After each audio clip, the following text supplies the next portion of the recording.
I passed the most important exam in the Philippines. Then I walked away from all of it. I am a licensed mechanical engineer. I passed the board exam here in the Philippines. You know what that means. That's not just a certificate. That's years of your parents' money, your family's prayers, your own all-nighters, and the quiet understanding that you are the one who's going to make it. You are the one who's going to help break through. I have that title. I have that license, and I am currently jobless. Not jobless like between opportunities, jobless like I am not working as a mechanical engineer. I'm not planning to work as an mechanical engineer. And every time someone calls me engineer, which still happens, which is somehow worse, something in my chest does this thing where it tightens. And I feel like I'm betraying them just by answering.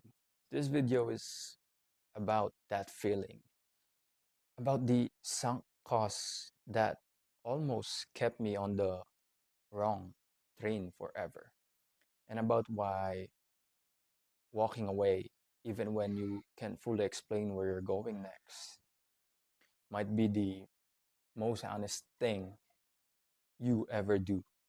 Let me tell you what it actually costs to become a licensed engineer in the Philippines. First, tuition, years of it. My parents paid for that, not easily. The way Filipino parents pay for things, which is quietly, without complaint, while working jobs that are harder than anything I've ever done. Review center fees on top of that, allowances, transportation, all the small expenses that add up into something that feels enormous when you sit with it, honestly. And then there's the cost that doesn't have a number. The weight of being the one who's supposed to make it. The phone calls after results came out, the pride in my parents' voices when they could finally say it, that their child is an engineer, a board passer. I carried all of that. I still carry it. And I also carry the knowledge that I don't want to practice mechanical engineering anymore. That I probably knew this somewhere deep down before I even finished studying. That the path I worked so hard to get on is not the path I want to walk. Those two things live in me at the same time. And for a long time, I didn't know what to do with that. There's a question I dread. You probably know it. So, saan ka na nagtatrabaho ngayon? It means, where are you working now? And here's the thing, my answer to that question changes depending on who's asking, because family hits different than strangers. With strangers, I can almost handle it. I can give a big answer about working on a project, figuring things out, building something. They don't know my whole story. They move on immediately. But with family, with the titos and titas who saw the Facebook post about me passing the board exam, with my friends who are so amazed when they discovered I passed, with my parents who remember every peso, every ounce of energy and time they spent to get me here. When they ask me about where I'm working, something inside me freezes, really. And what comes out is, wala, ampas lupa. I say that like a joke, like I'm laughing at myself before anyone else can. But it's not actually funny. That phrase, wala, hampas lupa, I say it because I'm defensive, because I don't want this conversation to go any further, because I know what's coming next. The look, the pose, the unsaid thing, the gentle suggestion that maybe I should just find something in my field, at least for now, at least until. And I understand why they say it. I genuinely do. In the Philippines, passing the board exam is not just a personal achievement, it's a family achievement. It's the result of a community of people who sacrificed and believed and prayed. Walking away from that doesn't just feel like a personal choice, it feels like a betrayal of everyone who invested and believed in you. That's the weight of it. And I'm not going to pretend it's light. There's a saying I keep coming back to. It says, the longer you stay on the wrong train, the more expensive it is to get home. Think about that for a second. You bought a ticket, you got on the train, you've been riding it for years, and somewhere along the way, you realize this isn't going where I want to go. This was never going where I wanted to go. Now, here's the trap, the sunk cost trap, the very Filipino, very human trap. You don't get off because you already paid for the ticket, because you've already been riding for so long, because getting off now would mean admitting that all those stops, all that distance, all that time, we're going in the wrong direction. And so you stay, not because you want to stay, but because leaving feels like losing. But here's what nobody tells you about the wrong train. It doesn't change its route because you've been on it long enough. It doesn't start going the right way because you sacrifice to board it. Every extra stop you ride, you are traveling further and further from where you actually want to be.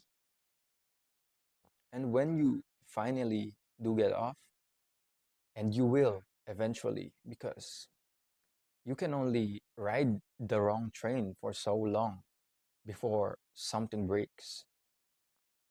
You will have to travel twice as far to get back once you realize that it is the wrong train. I rode that train for years, through engineering school, through review center, through the board exam, through the months after waiting for myself to want the thing I'd worked so hard to get. The one thing never came. It never did. And at some point, I had to make a choice. Should I keep riding because I'd already come so far, or get off now while there was still time to find a different route? So I got off the train. I'm standing at the station right now, honestly. I don't have the next ticket yet. I'm still figuring out which train I actually want to be on. And that is uncomfortable in a way that's hard to describe because at least on the wrong train, you know where you're going. Out here, I don't know yet, but I know this. Standing at the station, uncertain, figuring it out is still better than riding further in the wrong direction. I want to say something to the people in my life who don't understand this decision, not to argue, not to defend myself, just to say that what I actually mean, just to say what I actually mean. I know it looks like a waste. I know the numbers don't make sense. The tuition, the years, the exam, and then nothing. I know the Filipino logic of it, all of it. You work so hard to get somewhere. Why would I leave? Why would you leave? And I hear that. I feel that. I carry that with me every single day. Life is short. I know that's the most obvious thing anyone has ever said, but I mean it in the specific way, the way where you can feel it, not just think of it. I don't want to be 50 years old looking back at the career I chose because I was afraid. I was afraid to disappoint people. I don't want to arrive at the end of my life and realize I spent it on the wrong train because getting off felt too hard. I'm not throwing anything away. I'm just finally being honest about where I actually want to go. If you're watching this and you recognize this feeling, the license you're not using, the degree that doesn't fit anymore, the career you chose for everyone except yourself, I want you to know something. You are not ungrateful. You are not throwing away everything people sacrifice for you. You are not lazy or lost or broken. You are someone who is honest enough to look at the train you're on and say, this isn't the right one. That takes more courage than staying ever would. The sunk cost is real. The guilt is real. The weight of other people's expectations, ex- especially here, especially in this culture where family sacrifice is everything. This is real, and I'm not going to tell you it doesn't matter, but so is this. Let me tell you something. You only get one life, and the longer you stay on the wrong train, the more expensive it is to get back home. I don't know exactly where I'm going yet, but I know I got off. And that's the first honest thing I've done in a long time. Before this video ends, one thing I want you to do tonight, ask yourself this question honestly. Am I on the right train? It's not, am I being practical or not what would make sense on paper. The real question, the one you avoid thinking about because the answer might cost you something. Write down your honest answer, even if it's, I don't know yet, even if it's uncomfortable, even if the answer means you have a harder conversation coming. Because knowing you're on the wrong train is the first step. to getting off. And getting off uncertain, scary, no clear next ticket is still better than riding further in the wrong direction. That's it. That's all of it. I'll see you in the next one.